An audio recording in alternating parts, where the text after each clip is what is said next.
তো প্রথমে আমরা এই জৈব যৌগটা নিয়ে যদি আলোচনা করি, তো জৈব যৌগ কি? একদম শুরুর দিকে যদি সংজ্ঞা বলি, আমরা উদ্ভিদ এবং প্রাণী অর্থাৎ সজীব কোষ থেকে নিষ্কাশিত জৈব যৌগগুলোকে, এই যৌগগুলোকে জৈব যৌগ বলতো। আর অজৈব যৌগ বলতো খনি বা ল্যাবরেটরিতে তৈরিকৃত যৌগগুলাকে তখন অজৈব যৌগ বলতো। এটা একদম শুরুর দিকের ঘটনা। তখন বিজ্ঞানীরা খুব পরীক্ষা নিরীক্ষা করলো জৈব যৌগগুলা নিয়ে। তো দেখতে পেল যে এমন কোন জৈব যৌগ পাওয়া যায়নি যার মধ্যে কার্বন মৌলটি নেই। তখন ওনারা এই কার্বনের যৌগগুলোকে জৈব যৌগ অভিহিত করলো। কিন্তু এটা করতে গিয়ে একটু সমস্যায় পড়েছে যে কার্বনের যে বিভিন্ন যৌগ আছে, যেমন এখানে আমি একটু যেমন মনে করো যে এখানে কার্বন, তার যে oxide, carbon die oxide, carbonate লবণগুলো, বাইকার্বনেট লবণগুলো বা সায়ানাইড লবণগুলো, এখানে যদি তুমি দেখো থায়োসায়ানাইড যৌগগুলো, এগুলো তো কার্বনের যৌগ। তখন এগুলাকে বাদ দিয়ে জৈব যৌগ সংজ্ঞায়িত করলো। যে জৈব যৌগ কাকে বলতেছে?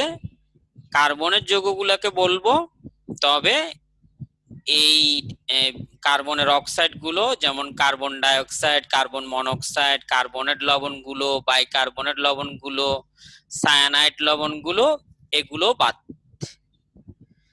তো বর্তমানে অবশ্য আমরা এই আধুনিক সংজ্ঞায় চলে আসছি। আধুনিক সংজ্ঞায় বলে যে তিনটা শব্দ জৈব যৌগ। একটা হচ্ছে হাইড্রোকার্বন, একটা হচ্ছে যে হাইড্রোকার্বন ডেরিভেটিভস, আর একটা হচ্ছে যে হাইড্রোকার্বন বা তাদের জাতকের মতো ধর্ম প্রদর্শন করে।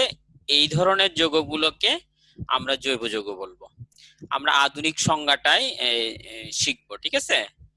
যে জৈব যৌগ বলতে আমরা বুঝবো যে তিনটা শব্দ কেমন, একটা হচ্ছে হাইড্রোকার্বন, আর একটা হাইড্রোকার্বনের জাতক বা হাইড্রোকার্বন ডেরিভেটিভস, আর একটা হচ্ছে হাইড্রোকার্বন বা হাইড্রোকার্বনের জাতকগুলোর মতো ধর্ম প্রদর্শন করে এরকম যৌগগুলোকে আমরা জৈব যৌগ বলবো। যেমন এখানে আমরা উদাহরণ নিয়েছি মিথেন, এটা একটা হাইড্রোকার্বন। ইথেন, এটাও একটা হাইড্রোকার্বন, তুমি জানো, কার্বন এবং হাইড্রোজেন।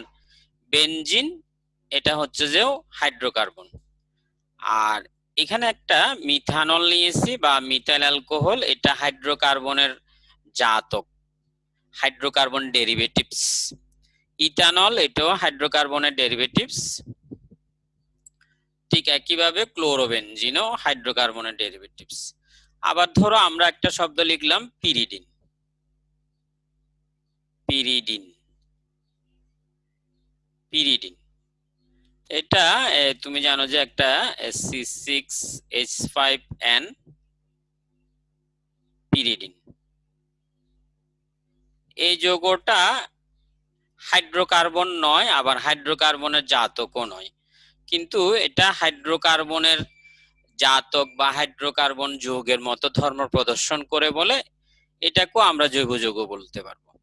এরকম আরো অসংখ্য যৌগ আছে যেগুলো হাইড্রোকার্বন, কোনো ক্ষেত্রে হাইড্রোকার্বন নয়, কোনো ক্ষেত্রে হাইড্রোকার্বনের মতো ধর্ম প্রদর্শন করে। তাহলে এই তিনটে শব্দে আমরা সীমাবদ্ধ থাকবো যে জৈব যৌগ বলতে আমরা এই তিনটা শব্দকে শিখব: হাইড্রোকার্বন, হাইড্রোকার্বন ডেরিভেটিভস এবং এদের সিমিলার প্রপার্টিজ যারা শো করবে তারা হবে হাইড্রোকার্বন। এবার আসছো যে আমরা প্রাণ শক্তি মতবাদ বা আমরা যেটা ভাইটাল ফোর্স থিওরি। তো ভাইটাল ফোর্স থিওরিটা হচ্ছে, এটা আমাদের দিয়েছে বিজ্ঞানী বার্জেলিয়াস। এটা প্রথম দিকের যে সংজ্ঞাটা সেটাই, যে 1815 সালে সুইডিশ বিজ্ঞানী বার্জেলিয়াস এই মতবাদটা দিয়েছে।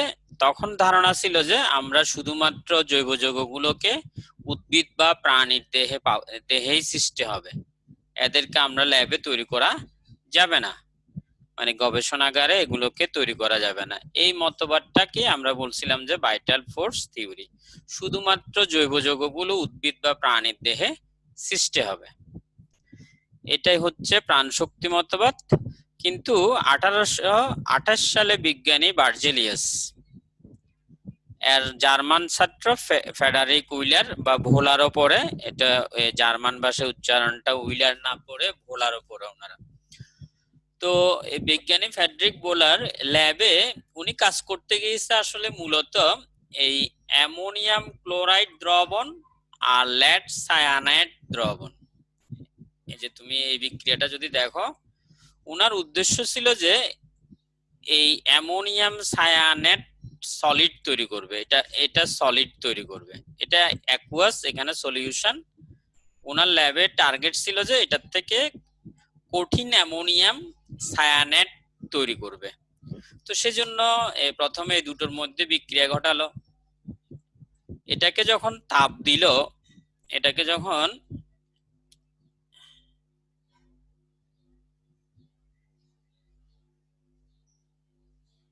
যখন তাপ দিল, তখন এটা কঠিন না হয়ে এই ইউরিয়া তৈরি করলো। তো ইউরিয়া যে জৈব যৌগ, এটা আগে থেকে আবিষ্কৃত যৌগ, এটা বিভিন্ন প্রাণীর ইউরিন থেকে প্রাপ্ত একটি যৌগ। এটা তখন থেকে আমাদের যে প্রাণ শক্তি মতবাদ সেই ধারণার বিরুদ্ধে গেল, অর্থাৎ জৈব যৌগগুলোকে ল্যাবে কোনোভাবে তৈরি করা যাবে না, সেই সিদ্ধান্তটা বা সেই মতবাদটা আর থাকলো না। কারণ এই অ্যামোনিয়াম সায়ানেটকে তাপ দিয়ে দ্রবণ থেকে কঠিন অ্যামোনিয়াম সায়ানেট তৈরি করতে গিয়ে উনি আকস্মিকভাবে এই ইউরিয়া নামক জৈব যৌগ তৈরি করেন। তো তখন এরপরে 1960 সালে গিয়ে, এটা তখন 1828 সালের ঘটনা, এটা অবশ্য তখন প্রাণ শক্তি মতবাদটা একদম পুরোপুরি বিলুপ্ত হয় যে 1860 সালে গিয়ে। তাহলে প্রাণ শক্তি মতবাদ হচ্ছে দিয়েছে বিজ্ঞানী বার্জেলিয়াস। এটা প্রথম দিকের যে সংজ্ঞাটা, সেটা জৈব যৌগগুলোকে শুধু উদ্ভিদ বা প্রাণী দেহে থেকে সৃষ্টি করা যাবে বা উদ্ভিদ বা প্রাণী থেকে নিষ্কাশন করা যাবে, এগুলোকে কোনোভাবেই ল্যাবে তৈরি করা যাবে না, এটাই ছিল যে প্রাণ শক্তি মতবাদ। কিন্তু পরবর্তীতে 1828 সালে বিজ্ঞানী বার্জেলিয়াসের ছাত্র ফেডারিক উইলার, উনি ল্যাবে অ্যামোনিয়াম সায়ানেট, কঠিন অ্যামোনিয়াম সায়ানেট তৈরি করতে গিয়ে ইউরিয়া নামক জৈব যৌগ তৈরি করে ফেলেন। তখন থেকে প্রাণ শক্তি মতবাদ সেটার বিলুপ্তি ঘটতে থাকে এবং সেটা সর্বসম্মতিক্রমে বাদ পড়ে যায় তোমার 1860 সালে। তাহলে আমরা দুটো প্রশ্ন পড়ে নিলাম। এবার আসো 3 নাম্বারটা, জৈব যৌগের যে সংখ্যা। তোমরা জানো যে আমরা যদি সংখ্যাগত দিক চিন্তা করি, তাহলে অজৈব যৌগ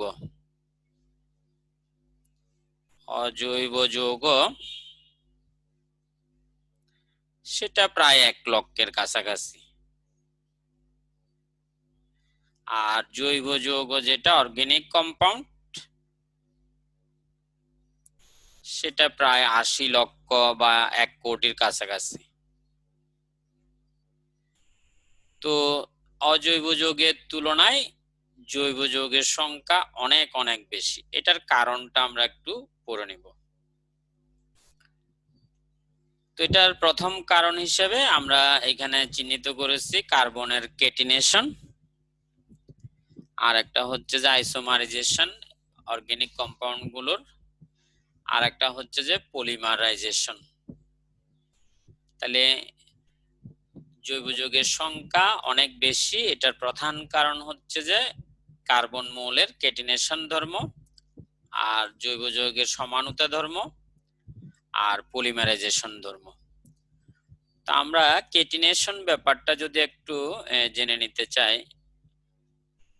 কার্বনের এমন একটা বৈশিষ্ট্য আছে যে সে নিজের সাথে যুক্ত হয়ে বিভিন্ন দৈর্ঘ্যের, বিভিন্ন আকৃতির আমি কার্বনের যোজনে 4, তুমি চাইলে 4 হাতগুলো দিয়ে দিতে পারো। বিভিন্ন আকৃতির।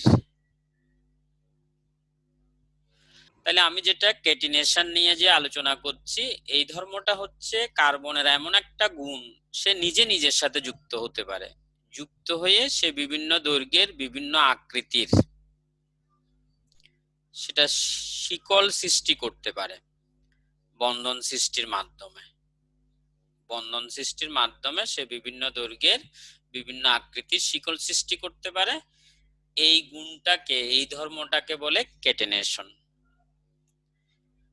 এই যে এখানে যে ধর্মের কারণে কার্বনের অনেকগুলো পরমাণু বিভিন্ন দৈর্ঘ্যের বিভিন্ন আকৃতির সে দ্বিবন্ধন অথবা ত্রিবন্ধন বিশিষ্ট মুক্ত শিকল, বদ্ধ শিকল সৃষ্টি করতে পারে। এই ধর্মটাকে আমরা বলি কার্বনের কেটিনেশন।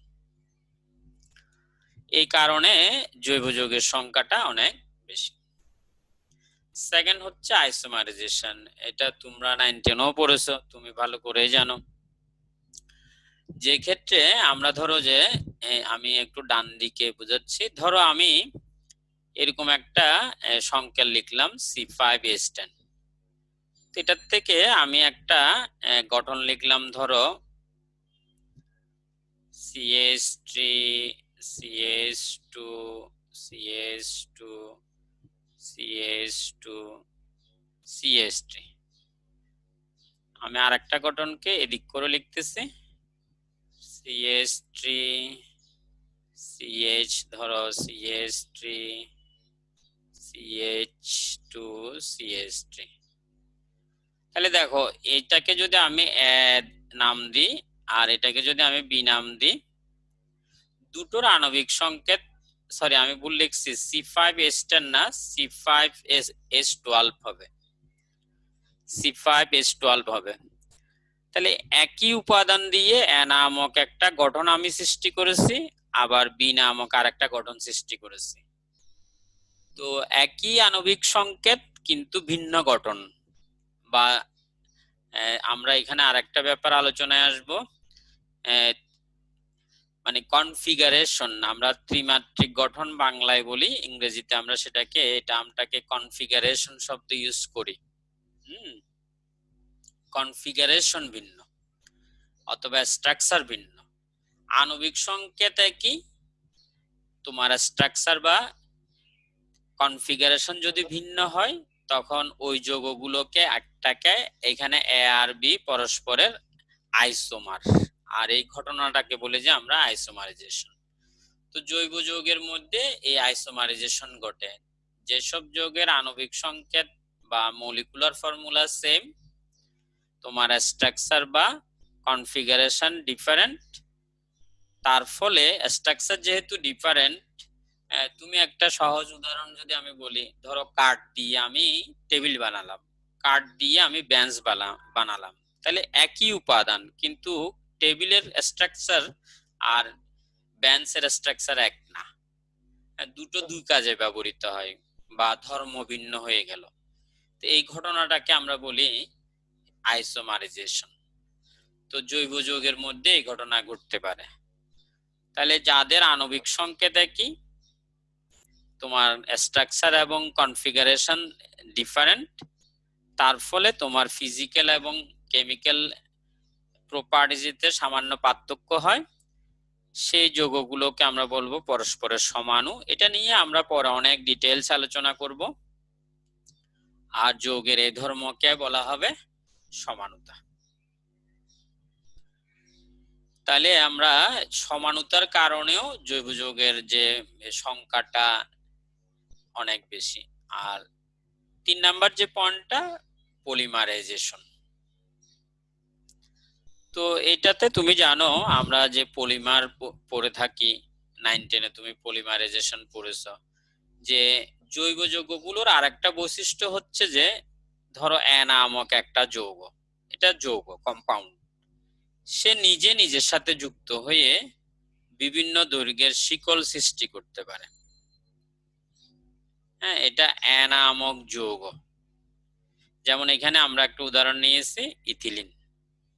সেটার অনেকগুলো অণু যুক্ত হয়ে পলিথিন গঠন করে। এটা একই পদার্থের। আবার এমনও হতে পারে, তুমি নাইলন এর কথা জানো, ওখানে দুই রকমের যৌগ যুক্ত হতে পারে। দুই রকমের এ নামক একটা যৌগ সে বি নামক আর একটা যৌগের সাথে যুক্ত হয়েও সেরকম পলিমারও হতে পারে। তো এরকম জৈব যৌগের আর একটা বৈশিষ্ট্য হচ্ছে পলিমারাইজেশন ঘটে, সেই কারণেও যৌগের সংখ্যা অনেক বেড়ে যায়। একটা জৈব যৌগ সৃষ্টি হলো, তার থেকে আবার নতুন পলিমার সৃষ্টি করলে আরেকটা জৈব যৌগ সৃষ্টি হয়ে গেল, বা অন্য আরেকটা যৌগের সাথে মিলে আরেকটা পলিমার করলে তার যৌগ সংখ্যাও ভিন্ন হয়ে গেল। তো এই ঘটনাকে আমরা পলিমারাইজেশন বলে থাকি। এই পলিমারাইজেশনের কারণেও আমরা জৈব যৌগের সংখ্যা অনেক বেশি। কোন কোন বইতে আমরা আরেকটা কারণও লিখি, সেটা হচ্ছে যে কার্বনের যে ভ্যালেন্সি সেটা 4 হওয়া। তো কার্বনের ব্যালেন্সি 4 হলে সুবিধা হচ্ছে যে সে নিজে নিজের সাথে যুক্ত হতে পারে, বিভিন্ন একক বন্ধনের মাধ্যমে যুক্ত হতে পারে, দ্বিবন্ধনের মাধ্যমে যুক্ত হতে পারে, ত্রিবন্ধনের মাধ্যমে যুক্ত হতে পারে, যেটা অন্য মৌলগুলোর পক্ষে সম্ভব হয় না। একক বন্ধনের যৌগ গঠন করতে পারে, দ্বিবন্ধনের যৌগ গঠন করতে পারে, ত্রিবন্ধনের যৌগ গঠন করতে পারে। এই কার্বনের ব্যালেন্সি 4 হওয়াতে এটাও একটা সুবিধা, সেই কারণটাও লিখে। তবে আমরা মেইনলি এই তিনটা কারণকে লিখি, জৈব যৌগের সংখ্যাটা অনেক বেশি কেন। তাহলে আমরা এরপরে এই দুটো টার্মকে একটু আলাদাভাবে ডেফিনেশন আকারে পড়ব। এগুলো আমাদের পরীক্ষায় অনেক ক্ষেত্রে আসে, যে জ্ঞানমূলক প্রশ্নে কেটিনেশন এবং ফুলারিন নামে একটা কথা। ফুলারিনটা আমাদের ওই যে তোমার চ্যাপ্টার 5ও আছে, ফুলারিন এখানেও আছে, আমরা এখানে পড়ে ফেলবো। তো কেটিনেশন তো আমি একটু আগে আলোচনা করে দিছি, সেটাকে একটু জাস্ট ওই যে একটা মৌল যদি নিজে নিজের সাথে যদি যুক্ত হতে পারে তাহলে সেই ধর্মটাকে আমরা বলি কেটিনেশন। তো আমাদের মধ্যে যতগুলো মৌল আছে, যে আমাদের 118টা মৌল, তার মধ্যে নিচে দেখো সিলিকন সামান্য পরিমাণে এই ধর্মটা দেখাতে পারে, কিন্তু কার্বনে সত্যিকার ভাবে এই ধর্মটা দেখায়। তাহলে কেটিনেশন ধর্ম হচ্ছে যে ওই যে একটু আগে বললাম, কোন কার্বন পরমাণু যদি যদি কার্বনের কথা লিখি তখন কার্বনের কেটিনেশন শব্দ লিখি, আর এমনিতে যে ধর্মের কারণে কোনো মৌলের তাহলে শুধু কেটিনেশন। আর যদি আমি মেনশন করে দিই যে কার্বনের কেটিনেশন, তখন এখানে কোনো মৌলের জায়গায় আমি লিখে দিব যে কার্বন মৌলের পরমাণু পরস্পরের সাথে, ওটা কার্বনের কেটিনেশন। এবার আসো ফুলারিন। তো এটা কার্বনের কেটিনেশনের একটা সুন্দর উদাহরণ। আমরা কার্বনের দুইটা রূপের কথা জানি সবচেয়ে, একটা হচ্ছে যে হীরক ডায়মন্ড, আর একটা হচ্ছে গ্রাফাইট। তো এই ফুলারিনটাও কার্বনের একটা বিশেষ রূপ। হীরক গ্রাফাইট যেরকম কার্বনের রূপ, ফুলারিনটাও কার্বনের একটা রূপ, যেটার মধ্যে 60টা কার্বন পরমাণু আছে। সেই কারণে আমরা এই ফুলারিনের যে সংকেত লিখতে বলে আমরা C60 লিখি। তো এখানে এটা তুমি ফার্স্ট পার্টে পড়েছো, সংকরণের যে ব্যাপারটা sp2 সংকরণে থাকে। তো স্বাভাবিকভাবে আমরা যেটা জানি যে sp2 সংকরণ হলে বন্ধনগুলো সাধারণত এই দ্বিবন্ধন, এরকম দ্বিবন্ধনে কার্বনের সংকরণ থাকে যে sp2, কিন্তু না, আমাদের এইখানে যে ফুলারিন কণা, এইখানে কার্বন গুলো একক বন্ধনে থাকে, তোমার গ্রাফাইডের মতো। তোমার মনে আছে কিনা জানি না, গ্রাফাইডে গঠন পড়ছো কিনা। গ্রাফাইডে এরকম প্রত্যেকটা কার্বন অপর 3টা কার্বনের সাথে যুক্ত থাকতো। এখানে প্রত্যেক, এটা গ্রাফাইডের কথা বলতেছি আমি। ফুলারিনও এরকম অনেকটা, এরা ফুলারিনটা ফুটবলের মতো দেখতে। ফুলারিন, তাহলে ফুলারিন হচ্ছে কার্বনের একটা বিশেষ শ্রেণীর রূপভেদ, যেখানে 60টা কার্বন পরমাণু পরস্পরের সাথে sp2 সংকরণে এর মাধ্যমে, এখানে এই ইনফরমেশনটা আমাদের জন্য গুরুত্বপূর্ণ, সে সিঙ্গেল বন্ডে থাকে। আর যেটার সংকেতটা হচ্ছে C60, আর আণবিক ভর তুমি 12 দিয়ে গুণ করলা 720 পেয়ে গেলা। আর ওর যে স্ট্রাকচার, এটা হচ্ছে যে ফুটবলের মতো এই হচ্ছে ফুলারিন সম্পর্কে ইনফরমেশন। এরপরে দেখো আমরা একটু আগাই। তাহলে আমরা এখন এই অর্গানিক কম্পাউন্ডের সাথে ইনঅর্গানিক কম্পাউন্ডের একটা যদি ডিফারেন্স বা কম্প্যারিজন যদি দেখি। প্রথমে তো জৈব যৌগের যে ডেফিনেশন, সেটা তো তুমি তিনটা শব্দ ইউজ করবে। একটা হচ্ছে হাইড্রোকার্বন, আর একটা হচ্ছে যে হাইড্রোকার্বনের জাতক, আর হাইড্রোকার্বনের সিমিলারিটিস প্রপার্টিস যেগুলো শো করে তারা হচ্ছে যে জৈব যৌগ। আর অজৈব যৌগর জন্য গঠনে আমাদের কোনো সুনির্দিষ্ট বা ডেফিনিট কোনো রুলস নেই, যে কোনো মৌল নিয়ে গঠিত। এখানে অবশ্যই হাইড্রোকার্বন হতে হবে, না হয় হাইড্রোকার্বনের জাতক, অর্থাৎ কার্বনকে বাদ দিয়ে জৈব যৌগ কল্পনা করা যায় না। আজ পর্যন্ত এমন কোন অর্গানিক কম্পাউন্ড সৃষ্টি হয়নি যার মধ্যে কার্বন নেই। হাইড্রোজেন বিহীন জৈব যৌগ আছে। তোমার হাইড্রোজেন বিহীন জৈব যৌগ মনে করো CCl4, কার্বন টেট্রাক্লোরাইড, হচ্ছে যে বেনজিন হেক্সাক্লোরাইড। গ্যামাক্সিনটা হচ্ছে C6H6Cl6। তো এই যৌগটা দেখো, আবার এটা হচ্ছে পুলিশরা টিয়ার গ্যাস ছুড়ে, যে আমি নিচে যেটা এখন লিখতেছি এটাকে তোমার টিয়ার গ্যাস বলে, ট্রাইক্লোরোনাইট্রোমিথেন এটা। তো এগুলাতে দেখো হাইড্রোজেন নাই, হ্যাঁ কার্বন আছে, কার্বন আছে। তো কার্বন বিহীন কোন অর্গানিক কম্পাউন্ড নেই। জৈব যৌগের মধ্যে কার্বন থাকতেই হবে, কিন্তু অজৈব যৌগ কার্বন বিশিষ্ট হতে পারে, কার্বন বিহীন হতে পারে, যে কোনো দুইটা মৌল নিয়ে এটা জৈব যৌগ, কার্বন যুক্ত। আবার ধরো কার্বন বিহীন, আমি তো এখানে সোডিয়াম ক্লোরাইড নিলাম, সোডিয়াম নাইট্রেট নিলাম, যে কোনো মৌল দিয়ে অজৈব যৌগ। এবার আসো, আমরা যেহেতু জৈব যৌগগুলো কার্বনের যৌগ, যেহেতু জৈব যৌগগুলো কার্বনের যৌগ, তাহলে আমরা কার্বনের যৌগ, যেহেতু কার্বনের তো যোজনী 4 বা আমাদের যে 4টা ইলেকট্রন থাকে, তখন দেখা যায় যে সে সাধারণত 4টা ইলেকট্রন দানও করে না, গ্রহণও করে না, শেয়ার করে অধিকাংশ ক্ষেত্রে। আর জৈব যৌগ তো কার্বনেরই যৌগ, সেজন্য জৈব যৌগগুলো প্রধানত কোভ্যালেন্ট। সেজন্য এদের অধিকাংশ জৈব যৌগের গলনাঙ্ক স্ফুটনাঙ্ক হবে কম। আর অজৈব যৌগের মধ্যে বেশিরভাগ ক্ষেত্রে তো আমাদের আয়নিক বন্ধন দ্বারাও আছে, সমযোজীও আছে। সেজন্য আমরা অধিকাংশ আয়নিক বন্ধন দ্বারা সৃষ্ট বলে এদের গলনাঙ্ক স্ফুটনাঙ্ক তুলনামূলকভাবে আমাদের অর্গানিক কম্পাউন্ড থেকে বেশি। ঠিক আমরা যদি উদ্দায়িতা এবং দ্রাব্যতা, সলিবিলিটি এবং ভোলাটিলিটি যদি চিন্তা করো, জৈব যৌগ সম অধিকাংশ উদ্দায়ী, আর যেহেতু এরা কার্বনের যৌগ, বেশিরভাগ অপোলার, সেজন্য এরা অপোলার সলভেন্টে দ্রবণীয়, পোলার সলভেন্টে কম দ্রবণীয়। আর এদিকে অজৈব যৌগগুলো আমাদের অনুদ্দায়ী এবং যেটা নন ভোলাটাইল, আর এগুলো হচ্ছে যে পোলার দ্রাবকে দ্রবণীয়। আর ক্যাটিনেশনটা আমরা একটু আগে বলেছি, এটা জৈব যৌগের বৈশিষ্ট্য বা কার্বনের বৈশিষ্ট্য, সেজন্য জৈব যৌগের বেলায় এটা ঘটবে আর এখানে ঘটবে না।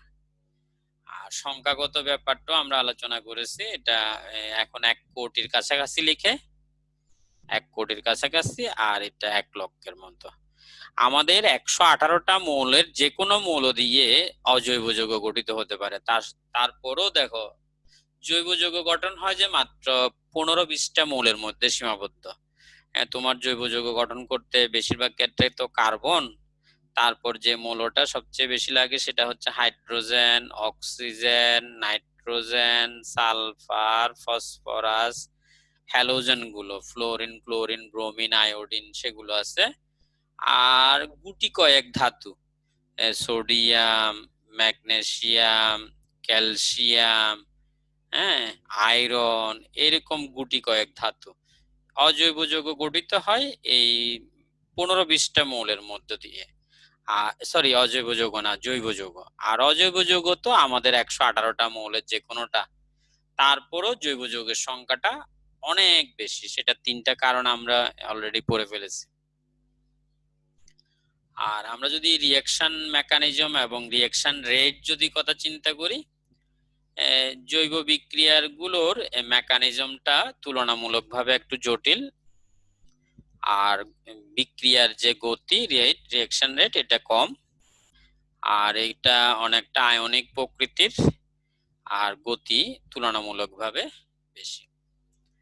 এরপরে ক্লাসিফিকেশন যদি আমরা চিন্তা করি, তো আমাদের এই জৈব যৌগের শ্রেণী বিভাগটা হয়তো তোমার বই টু বই একটু ভিন্ন হতে পারে, সবগুলোই সঠিক, হয়তো বিভিন্ন দৃষ্টিকোণ থেকে করা যায়।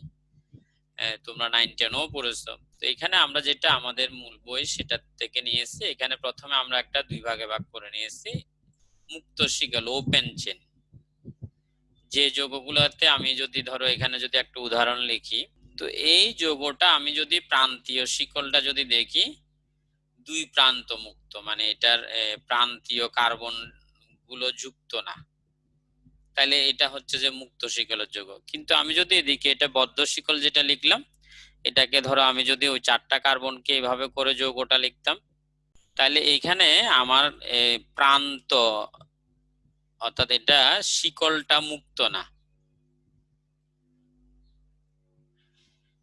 তাহলে এইটা হচ্ছে আমাদের একটা বদ্ধ শিকলের যৌগ। আর এটা এই যে উদাহরণটা লিখলাম, এটা আমাদের মুক্ত শিকলের যৌগ। তারপর আমরা এই এই সাইডটা আমরা যদি শেষ করে দিই, মুক্ত শিকলের যৌগকে আমরা স্যাচুরেটেড, সম্পৃক্ত মানে হচ্ছে স্যাচুরেটেড এবং আনস্যাচুরেটেড, দুইটা ভাগে ভাগ করেছি, স্যাচুরেটেড এবং আনস্যাচুরেটেড। তো স্যাচুরেটেড হচ্ছে যেখানে কার্বন কার্বন একক বন্ধন, আর আনস্যাচুরেটেড হচ্ছে ধরো আমি যদি এই যৌগটাকে এভাবে করে লিখতাম, যেখানে কার্বন কার্বন হয় দ্বিবন্ধন থাকবে, না হয় একক বন্ধন, সরি ত্রিবন্ধন থাকবে, এই যৌগটা হচ্ছে যে অসম্পৃক্ত। এখানে কার্বন কার্বন দ্বিবন্ধন, আর এটাতে হচ্ছে যে সবগুলো কার্বন কার্বন একক বন্ধন। তাহলে আমরা বাম দিকের অংশ, মুক্ত শিকল মানে যেসব জৈব যৌগের অণুতে প্রান্তীয় কার্বন গুলো যুক্ত নয়, ওপেন, সেজন্য এগুলো ওপেন চেন।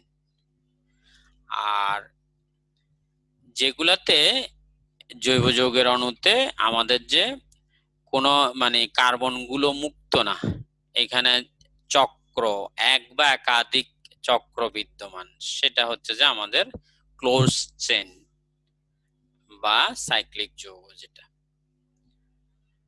আর মুক্ত শিকলকে আমরা দুভাগে ভাগ করেছি, সম্পৃক্ত অসম্পৃক্ত। কোন কোন বইতে এই সম্পৃক্ত অসম্পৃক্ত দুইটাকেই আবার, সম্পৃক্ত এবং অসম্পৃক্ত এটা দুইটাকে আবার দুই ভাগে ভাগ করেছে। একটাকে বলা হয়েছে সিম্পল চেন বা সরল শিকল, সরল শিকল। আর আরেকটা হচ্ছে যে শাখা, ব্রাঞ্চ চেন।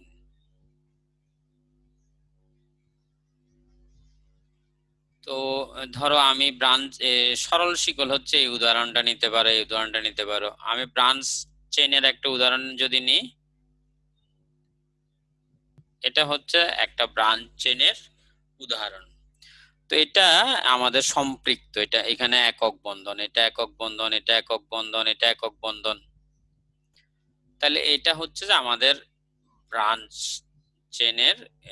তাহলে আবার এদিকটাতে আমরা যদি আসি, এই বদ্ধ শিকল যৌগগুলোকে আমরা আবার দুভাগে ভাগ করেছি, একটা হচ্ছে কার্বোসাইক্লিক আর একটা হচ্ছে হেটারোসাইক্লিক। তো কার্বোসাইক্লিক, কার্বো, এইটা যেমন কার্বোসাইক্লিকের উদাহরণ, এখানে চক্রটার মধ্যে শুধুমাত্র কার্বন বিদ্যমান। কার্বোসাইক্লিক মানে যৌগটা চক্রীয় এবং চক্রটা শুধুমাত্র কার্বন দিয়ে তৈরি। তাহলে যে সকল বদ্ধ শিকল জৈব যৌগের অণু শুধুমাত্র চক্রের অণু কার্বন দ্বারা গঠিত, তাদেরকে বলা হবে কার্বোসাইক্লিক। আর তুমি যদি হেটারোসাইক্লিকের উদাহরণ নাও, এটার যদি উদাহরণ নাও, এখানে ধরো এটার নাম সাইক্লোপ্রোপেন বলি যে আমরা, সাইক্লোপ্রোপেন। আর আমরা যদি দেখো এই যৌগটাতে চক্রটার মধ্যে অক্সিজেন ঢুকে গেছে, সেজন্য এটা হচ্ছে যে হ্যাটারো মানে হচ্ছে যে হ্যাটারো মানে ভিন্ন, ডিফারেন্ট অ্যাটম। তাহলে এই যৌগটা হয়ে যাবে যে হ্যাটারোসাইক্লিক। এটাকে আমরা ইথিলিন অক্সাইড বলি। ইথিলিন নামগুলো আমরা পরও একটু জেনে নিতে পারবো। Ethylene oxide. তাহলে বদ্ধ ক্লোজ চেইনকে আমরা দুভাগে, কার্বোসাইক্লিক মানে চক্রটা কার্বন দিয়ে গঠিত, হেটারোসাইক্লিক চক্রটা মানে কার্বন থাকবে তার সাথে ডিফারেন্ট অ্যাটম থাকবে। তো কার্বোসাইক্লিককে আমরা দুভাগে ভাগ করলাম, এলিসাইক্লিক। তো বলছে যে যে সকল বদ্ধ শিকল জৈব যৌগের অণুর তোমার ধর্মগুলো মুক্ত শিকলের মতো, এলিফেটিকের মতো, তাদেরকে বলে হেটারোসাইক্লিক। মানে এদের স্ট্রাকচারটা ক্লোজ, মানে ক্লোজ চেইন, কিন্তু প্রপার্টিসটা হচ্ছে যে আমাদের ওপেন চেইন। সেই যৌগগুলোকে আমরা বলি এলিসাইক্লিক।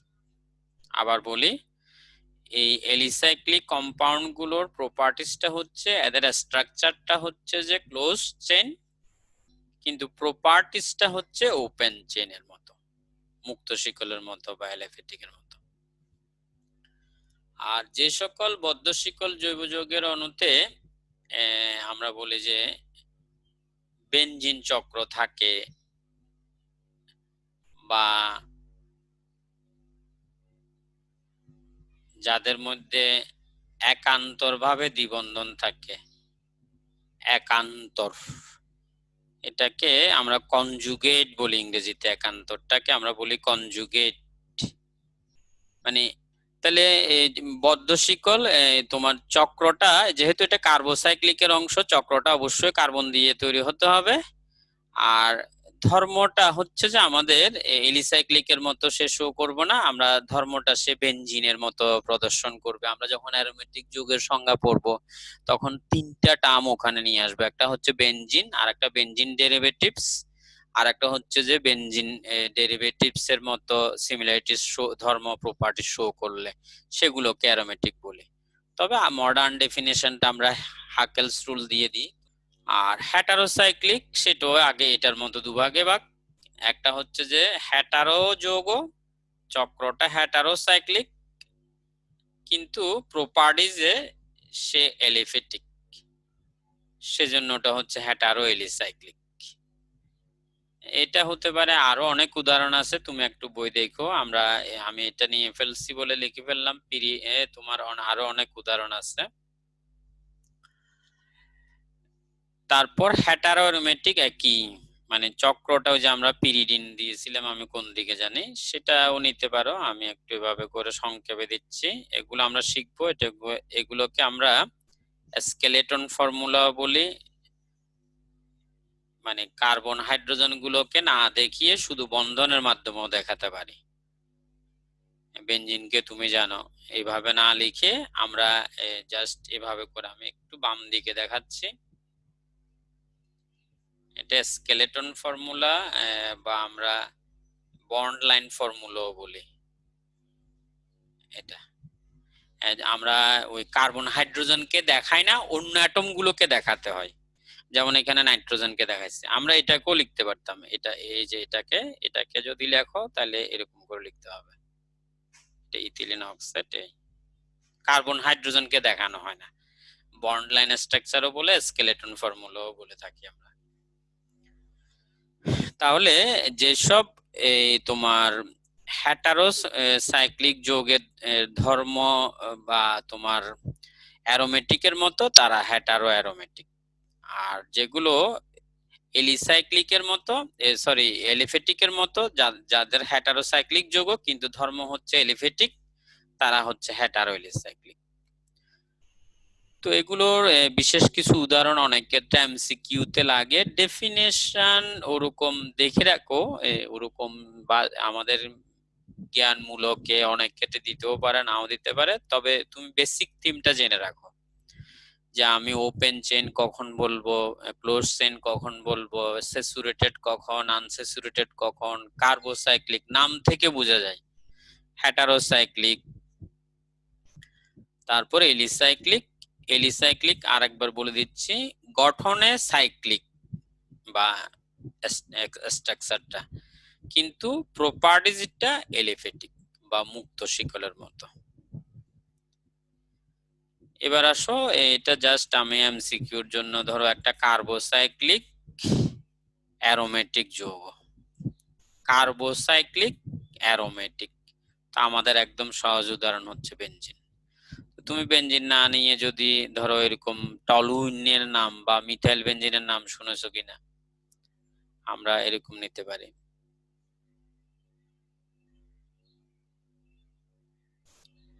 এরকম দেওয়ার অর্থ হচ্ছে চক্রটা পুরোটা কার্বন, তাহলে কার্বোসাইক্লিক।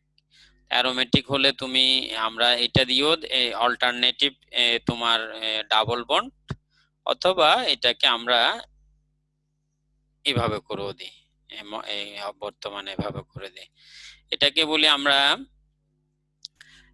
Delocalised pi electron. মানে এরকম করে দিলে পুরো চক্রের মধ্যে ইলেকট্রন গুলো মুভ করতে পারে, ওটাকে ডিলোকালাইজড পাই ইলেকট্রন বা বাংলায় সঞ্চরণশীল পাই ইলেকট্রন বলে থাকি আমরা। তো এটাতে আমি যখন এখানে ধরো একটা সিএসটি দিয়ে দিলাম, এটার নাম হচ্ছে মিথাইল বেনজিন, তাহলে এটাও নিতে পারি আমরা। আর এখানে হচ্ছে যে একটা আমাদের চক্রটা হবে হেটারো, যৌগটা হবে অ্যারোমেটিক। তো আমরা ওই পিরিডিনের উদাহরণ নিলাম, পিরিডিন না নিয়ে আমরা আরো নিতে পারি।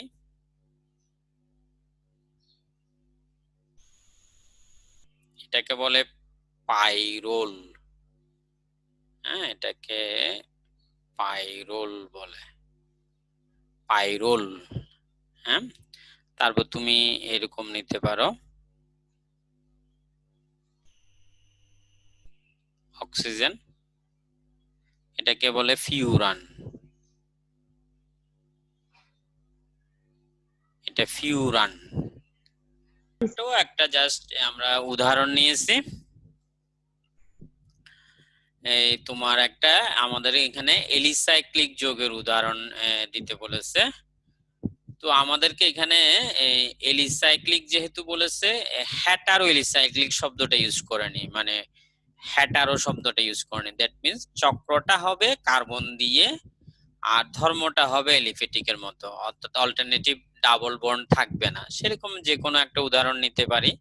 আমি এখানে সাইক্লোপ্রোপেনটা দেখিয়েছি তোমাকে, তো তুমি ইচ্ছে করলে সাইক্লোবিউটেনও নিতে পারো, অথবা সাইক্লোপ্যান্টেন নিতে পারো, সাইক্লোহেক্সেন নিতে পারো।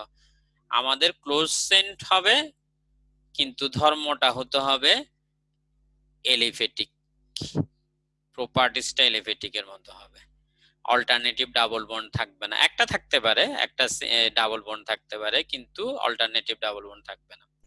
আর নিচে একটা শুধু অ্যারোমেটিক, হ্যাটারো শব্দ ইউজ করেনি। আমাদের একদম প্রচলিত উদাহরণ হচ্ছে যে বেনজিন। এবার আমরা একটা জানার জন্য পড়বো, যেটা আমরা জৈব যৌগে কার্বনের ডিগ্রি বা প্রকৃতি শিখব। একটা জৈব যৌগ, আমি এখানে উদাহরণটা যদিও লিখেছি, তারপর আমি নিচে আর একটা উদাহরণ লিখতেছি তোমার জন্য। ধরো আমাদের একটা জৈব যৌগ, যে কোনো একটা জৈব যৌগ, এখানে কার্বন, তো ধরো এরকম আরো দিলাম। এখন আমরা জানি যে প্রত্যেকটা কার্বনের যে ব্যালেন্সি সেটা 4, প্রত্যেকটা কার্বনের ব্যালেন্সিটা হচ্ছে যে 4। তো এখন ধরো এই কার্বনটা আমি যেটা প্রথম যেটা দেখাচ্ছি, এই কার্বনের যে আমাদের যে চারটা হাত বা চারটা ব্যালেন্সি, এই যে একটা, এই একটা, এই একটা, এই একটা, তাহলে এটা এই কার্বনটা, মানে এই কার্বনটা তার চারটা হাতের মধ্যে বা একটা ভ্যালেন্সিতে সে কার্বনকে ধরেছে, সেজন্য আমরা বলি যে এই কার্বনের ডিগ্রি বা 1 ডিগ্রি কার্বন। মানে একটা কার্বন সে 4টা ভ্যালেন্সির মধ্যে মানে কত ডাইরেকশনে সে কার্বনের সাথে যুক্ত, কতটা কার্বন সেটা ম্যাটার না। আমি যদি এখানে চিন্তা করি এই ডাইরেকশনের কার্বনে এই দিকের হাতে 1টা 2টা 3টা 4টা কার্বনকে সে দেবে, কিন্তু আমরা চিন্তা করব যে সে কতটা হাতে কার্বনের সাথে যুক্ত। এখানে দেখলাম হাইড্রোজেন, এখানে হাইড্রোজেন, এখানে হাইড্রোজেন, সে শুধুমাত্র একদিকের হাতে কার্বন। আর এই কার্বনটাকে ধরো আমরা এভাবে করে দিলাম, এরকম করে দিলাম, তাহলে ধরো এরকম। তো এখন যদি আমি এই কার্বনটার কথা বলি, তাহলে সে বাম দিকে লেফট সাইডেও কার্বন, রাইট সাইডেও কার্বন, আপার সাইডেও কার্বন, লোয়ার সাইডেও কার্বন, তাহলে চারদিকেই কার্বনের সাথে যুক্ত। তাহলে এই কার্বনটাকে আমরা বলবো 4 ডিগ্রি কার্বন। আবার ধরো আমি এটাকে এরকম করে দিলাম, এটা হাইড্রোজেন দিলাম। এখন যদি এই কার্বনটার কথা চিন্তা করো, লেফট সাইডে কার্বন, রাইট সাইডে কার্বন, আপার সাইডে কার্বন, তাহলে তার 4টা ভ্যালেন্সির মধ্যে 3টা সাইডে কার্বন, তাহলে এই কার্বনটাকে আমরা বলবো 3 ডিগ্রি কার্বন। আর এটাকে যদি এরকম ধরি আমরা, তাহলে এই কার্বনটা দেখো কত দিকের হাতে কার্বন, লেফট সাইডে, রাইট সাইডে, তাহলে এটা হবে 2 ডিগ্রি কার্বন। আর এটা ধরো আমি যদি এরকম দিই, তাহলে এটাকে বলবো যে আমরা 1 ডিগ্রি কার্বন। তুমি যদি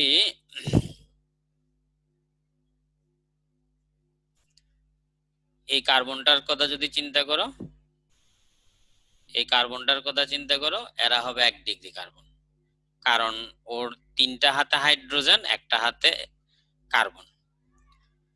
তাহলে একদম সহজ বিষয় যে কোনো একটা যৌগে একটা কার্বন পরমাণু তার 4টি বন্ধনের মধ্যে সে যতটা বন্ধনে অন্য কার্বন পরমাণুর সাথে যুক্ত থাকে, সেটাই হচ্ছে ওই পরমাণুর ডিগ্রি। তো 1 ডিগ্রি কার্বনকে আমরা প্রাইমারি কার্বন বলি,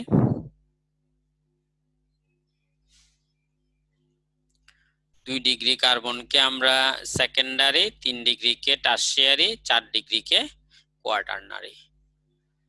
তো এটা আমাদের কেন লাগবে, কারণ আমাদের এই কথাগুলো আসবে primary alcohol, secondary alcohol, tertiary, সেরকম অ্যামিনের ক্ষেত্রে। তোমার ধরো আমি এরকম একটা যৌগ নিলাম,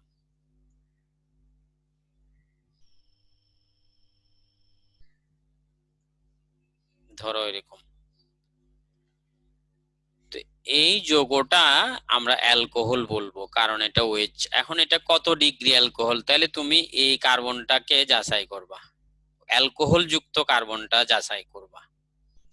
তাহলে এই কার্বন সে 4টা হাতের মধ্যে, এদিকে তো ওএইচ সেটা না, এদিকে কার্বনের সাথে, এদিকে কার্বনের সাথে, আর এটা তো হাইড্রোজেনের সাথে, তাহলে 2 দিকে, তাহলে এটাকে আমরা বলবো 2 ডিগ্রি অ্যালকোহল। এটা 2 ডিগ্রি অ্যালকোহল।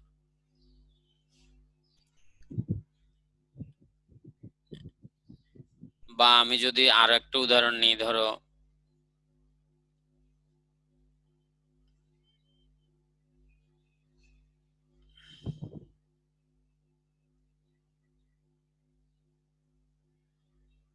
এখন যদি তোমাকে বলি যে এটা হচ্ছে যে আমাদের অ্যালকাইল হ্যালাইড, এটাকে অ্যালকোহল বলবো না আমরা, যেহেতু সিএল, এটাকে অ্যালকাইল ক্লোরাইড বলবো বা ক্লোরোঅ্যালকেন বলবো। এখন এই কার্বনটার ডিগ্রি কত, তাহলে এটা তো ক্লোরিন, তাহলে এদিকে একটা, এদিকে একটা, এদিকে একটা, তাহলে এটা হচ্ছে যে আমাদের 3 ডিগ্রি অ্যালকাইল ক্লোরাইড বা tertiary alkyl chloride, alkyl chloride. এখানকার উদাহরণটাতে আমরা এই যে কার্বনটা, এটা আমি গোল করলাম, তাহলে এই কার্বনটা 4টা হাতের মধ্যে শুধু এদিকের হাতে কার্বন, সেজন্য 1 ডিগ্রি। আর এই কার্বনটা এদিকে কার্বন, এদিকে কার্বন, আফারে কার্বন, তাহলে 3 দিকে কার্বন, সেজন্য 3 ডিগ্রি। আর এটা 4 দিকে, 4টা। আর এটা লেফটে এবং রাইটে, আর এটা শুধু লেফটে, 3 হাতে হাইড্রোজেন। তাহলে আমরা জৈব যৌগে কার্বনের ডিগ্রি শিখলাম। এবার মূলকের ক্ষেত্রেও আমরা এরকম বলতে পারে, তোমাকে যদি বলে যে একটা 2 ডিগ্রি অ্যালকোহলিক মূলক লিখো, তাহলে সেক্ষেত্রে তুমি কি করে লিখবে?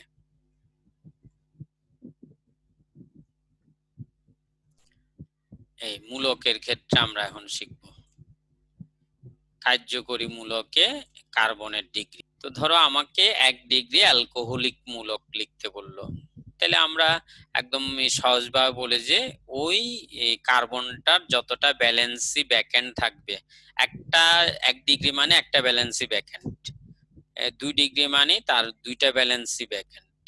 আমি একটু পাশাপাশি দেখাই, তাহলে তোমার জন্য আরেকটু সুবিধা হবে। আমাকে বললো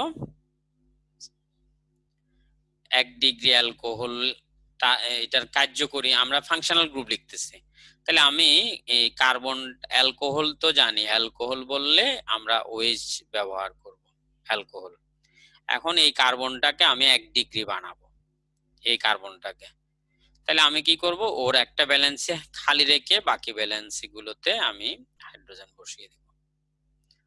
অর্থাৎ 1 ডিগ্রি অ্যালকোহল মূলক হচ্ছে যে এই এটা একটা ব্যালেন্সই তুমি ব্যাকেন। 2 ডিগ্রি, তাহলে তোমার যে ব্যালেন্স, অ্যালকোহল বললে তো ওএইচ লিখতে হবে, এখন 2 ডিগ্রি তুমি 2টা ব্যালেন্সই ব্যাকেন্ড রেখে দিবা, তাহলে এটা হয়। বা তুমি ইচ্ছা করলে এটাকে এরকম করে লিখতে পারো সিএইচ ওএইচ, এটা হচ্ছে 2 ডিগ্রি, এদিকে একটা ব্যালেন্সই ব্যাকেন্ড, এদিকে। আর 3 ডিগ্রি অ্যালকোহল হলে ওই কার্বনটা 3টা ব্যালেন্সই ব্যাকেন্ড রেখে দিলে। ঠিক আমরা অ্যামিন গুলোতে নাইট্রোজেনের ডিগ্রিটা বের করে নিই। তো নাইট্রোজেনের নরমালি ব্যালেন্সই হচ্ছে, কার্বন হচ্ছে 4, নাইট্রোজেন হচ্ছে যে 3। তো তুমি যদি 1 ডিগ্রি অ্যামিন লিখতে চাও, তাহলে ওর একটা ব্যালেন্সই ব্যাকেন্ড রাখবা, অর্থাৎ আমরা এটা NH2, এটাকে নরমালি আমরা অ্যামিনো মূলকও বলি, আবার 1 ডিগ্রি অ্যামিনো মূলকও বলি। ঠিক একইভাবে 2 ডিগ্রি অ্যামিন, তাহলে নাইট্রোজেনটা 2টা ব্যালেন্সই ব্যাকেন্ড রেখে দিবা, এই 2টা ব্যালেন্সই ব্যাকেন্ড রেখে দিলে, বা আমরা এটাকে NH লিখতে পারি। আর 3 ডিগ্রি অ্যামিন হলে 3টা ব্যালেন্সি, নাইট্রোজেনটার কতটা ব্যালেন্সি ব্যাকেন্ড থাকবে, 3টা। আর এমনিতে আমাদেরকে যদি বলে যে একটা 3 ডিগ্রি অ্যামিনের এক্সাম্পল দাও, তখন আমরা তো জৈব যৌগ যেভাবে লিখি, নাইট্রোজেনটার এদিকে একটা অ্যালকাইল, এদিকে একটা অ্যালকাইল, এটা এই যৌগটা আমরা বলি টারশিয়ারি অ্যামিন, ট্রাইমিথাইল অ্যামিন বলতে পারো। তুমি যদি 2 ডিগ্রি অ্যামিনের একটা এক্সাম্পল লিখতে বলে,